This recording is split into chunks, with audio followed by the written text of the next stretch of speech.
బులెటిన్లో డీటెయిల్ చూస్తే వివాహేతర సంబంధానికి అడ్డుగా ఉన్నాడని ప్రియుడితో కలిసి భర్తను హత్య చేసి గొంతు తీసి పూడ్చిపెట్టిన ఘటన సంగారెడ్డి జిల్లాలో చోటు చేసుకుంది. గంగాపూర్కు చెందిన ముత్యం రెడ్డితో కొన్నేళ్ల క్రితం కల్పనకు వివాహమైంది. వీరికి 2 కూతుర్లు. నారాయణఖేడ్లో ఓ ప్రైవేట్ ఆసుపత్రిలో నర్సుగా పనిచేస్తున్న కల్పనకు చింటూ అనే వ్యక్తితో పరిచయం ఏర్పడింది. అది కాస్త వివాహేతర సంబంధానికి దారితీసింది.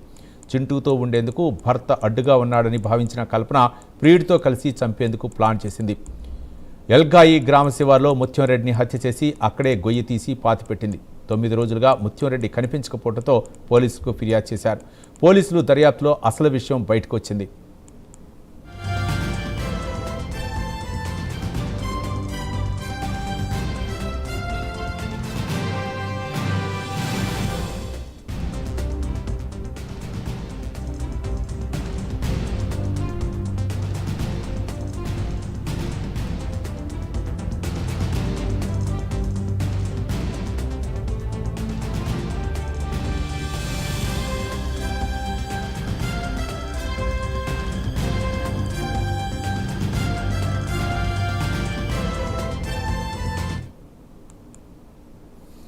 వివాహేతర సంబంధానికి అడ్డుగా ఉన్నాడని భావించి ప్రియుడితో కలిసి భర్తను హత్య చేసి గొంతు తీసి పూడ్చిపెట్టిన ఘటన సంగారెడ్డి జిల్లాలో చోటు చేసుకుంది. గంగాపూర్కు చెందిన ముత్యం రెడ్డితో కొన్నేళ్ల క్రితం కల్పనకు వివాహమైంది.